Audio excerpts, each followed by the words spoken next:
This is a 24-inch wide bell washer with a wash, rinse, blow off, intermediate blow off with extended load and unload station.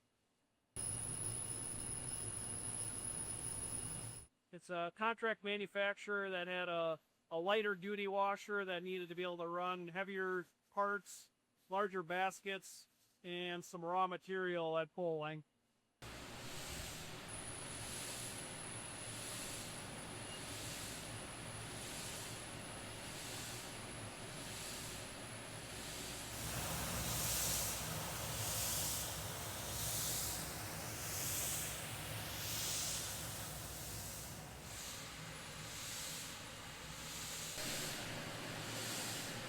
For this customer, they wouldn't be able to load anything with any real weight to it because their other washer wasn't designed, so this one's got a lot more weight capacity along with the additional length to be able to run longer parts.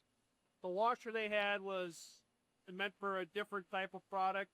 This gives them flexibility. There's some adjustable height for the blow-off piping, and then the added weight capacity allows them to run a larger spectrum of parts.